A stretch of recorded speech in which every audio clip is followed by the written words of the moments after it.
អ្នកតាដំមោកដើមសង្កែខេត្តព្រៃវែងរឿងរ៉ាវអ្នកតាដែលនៅក្នុងភូមិមួយស្រុកពីរាំងខេត្តព្រៃវែងដែលជារឿងពិតក្នុងភូមិរបស់បងប្រុសសុកធឿនដែលគាត់បានរៀបរាប់ទាំងព្រឺព្រួចនឹងរឿងរ៉ាវគួរឲ្យខ្លាចនៅក្នុងភូមិរបស់គាត់ឲ្យបានដឹងថានៅក្នុងអំឡុងឆ្នាំ1990កាលនោះក្នុងភូមិរបស់គាត់មានគ្រួសាររស់នៅតិចតួចស្ដុះស្ដើងខ្លាំងណាស់ហើយក៏សង់ផ្ទះដាច់ដោយឡែកពីគ្នាទៀតផងនៅក្នុងគ្រានោះវាលស្រែនៅចុងភូមិរបស់គាត់មានដំបូកដើមសង្កែមួយដើមយ៉ាងធំនិងមានស្រះទឹកនៅពីមុខដំបូកនោះផងដែរដែលមានជម្រៅត្រឹមទ្រូងដែលអាចចុះលេងបានរាល់ពេលរដូវច្រូតកាត់និងរដូវប្រាំងក្មេងខ្វៀលគោក្របីជាច្រើនតែងទៅលេងលោតទឹកនៅក្នុងស្រះនោះជារៀងរាល់ថ្ងៃយ៉ាងសប្បាយរីករាយហើយក៏គ្មានអ្វីកើតឡើងនោះដែរប៉ុន្តែមានពេលមួយក្នុងរដូវវស្សាលោកអ៊ំយ៉នគឺជាអ្នកភូមិផងរស់នៅក្នុងភូមិជាមួយបងប្រុសសុកធឿនពេលនោះរូបគាត់បានដើរឆ្លោះត្រីតែម្នាក់ឯងជិតស្រះដំបូកដើមសង្កែដោយគាត់បានកាន់ភ្លើងម៉ាំងសុងក្រហមមេនៅក្នុងដៃដោយហេតុនាពេលនោះគ្មានភ្លើងពិលពន្លឺច្បាស់ដូចសម័យឥឡូវនេះទេរំពេចនោះពេលដែលអ៊ំយ៉នកំពុងតែឆ្លោះត្រីសុកក្បែរភ្លឺស្រែស្រាប់តែរូបគាត់បានប្រទះឃើញពស់ពីរក្បាលយ៉ាងធំប៉ុនគល់ថ្នោតដុះចាយពីលើក្បាលងើបឡើងផុតពីស្រូវកម្ពស់5ម៉ែត្រដោយក្រហមដាក់គាត់មានធ្មេញស្រួចគូឲ្យខ្លាចពេលនោះអ៊ំយ៉នឃើញភ្លាមគាត់ភ័យណាស់ស្ទើរអស់ព្រលឹងបន្ទាប់មក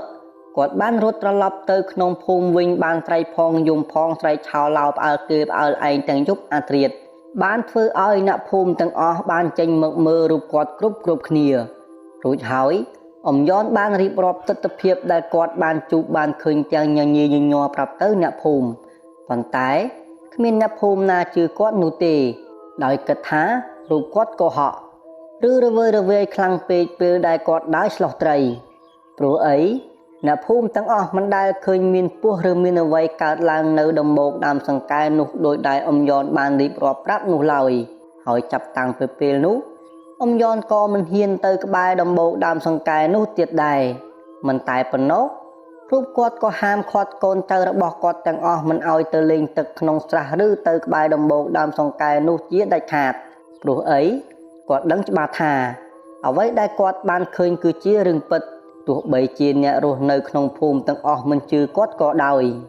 លុះរយៈពេលក្រោយមកទៀតមានថ្ងៃមួយពេលរសៀលពេលពួកក្មេងៗខ្វៀលគោក្របីកំពុងតែលេងទឹកនិងលេងគប់ធុយក្បែរមាត់ស្រះពេលនោះស្រាប់តែមានពស់ដ៏ធំមួយគូបានចេញពីក្នុងដំបូកដើមសង្កែចូលក្នុងស្រះហើយវាងើបឡើងផុតពីទឹកកម្ពស់5ម៉ែត្រដោយមានធ្មេញស្រួចបើកភ្នែកធំប៉ុនក៏ដៃទំហំប៉ុនដើមត្នោតនិងបានក្រហមដាក់ក្មេងៗទាំងអស់ដោយសំឡេងលាន់ក្រហមគូឲ្យខ្លាញ់ញញើតដែលបានធ្វើឲ្យពួកក្មេងៗយំឆោឡោរត់ចេញពីក្នុងស្រះរួចប្រាយោរៀងខ្លួនចោលគោចោលក្របីត្រឡប់ទៅភូមិវិញរីឯក្មេងៗមួយចំនួនទៀតរត់មិនរួចដោយផិតភ័យខ្លាំងពេកក៏បានសន្លប់នៅនឹងកន្លែងដេកស្តុកស្ដឹងនៅមាត់ស្រះដើមសង្កែដោយមិនដឹងខ្លួននោះឡើយមួយសន្ទុះក្រោយមកក្មេងៗបានរត់យំផងស្រែកផងប្រសេកប្រសាចពេញតែភូមិដោយផិតភ័យខ្លាចឃើញពស់ដ៏ធំពីរក្បាលនោះពេលនោះអ្នករស់នៅក្នុងភូមិទាំងអស់និងឪពុកម្ដាយរបស់ក្មេងៗបានសួរនាំអំពីហេតុការណ៍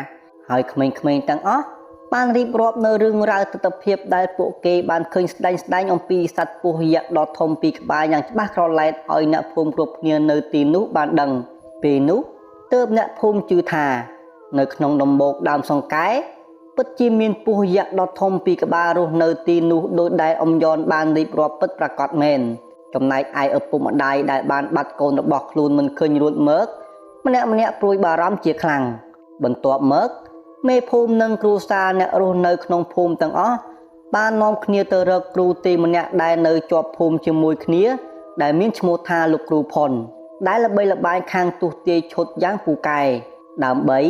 រកគុណគូមើលឲ្យច្បាស់អំពីពស់យក្សពីរក្បាលនោះពេលទៅដល់ផ្ទះគ្រូទាយក៏បានគុណគូមើលមួយសន្ទុះបន្តិចក្រោយមកលោកគ្រូផុនបានប្រាប់ទៅអ្នករស់នៅក្នុងភូមិឲ្យបានដឹងថានៅក្នុងដំបូកដើមសង្កែនោះគឺមានអ្នកតាទើបមកកាន់ថ្មីរីឯសត្វពស់ពីរក្បាលនោះវិញគឺជាបរិវាររបស់អ្នកតានោះឯងតែអ្នកតានោះមានឫទ្ធិអានុភាពខ្លាំងណាស់ ប៉ុន្តែមានចិត្តមិនស្លូតនោះទេចំណែកឯក្មេងៗដែលទើបនឹងដួលសន្លប់នៅរសៀលថ្ងៃនេះអាចនឹងអ្នកតានោះយកប្រលឹងធ្វើជាបរិវាររបស់គាត់ទៀតផងភ្លាមនោះពេលឪពុកម្ដាយរបស់ក្មេងៗត្រូវបានសន្លប់នៅក្បែរស្រះដំបូកដើមសង្កែលឺដូច្នោះ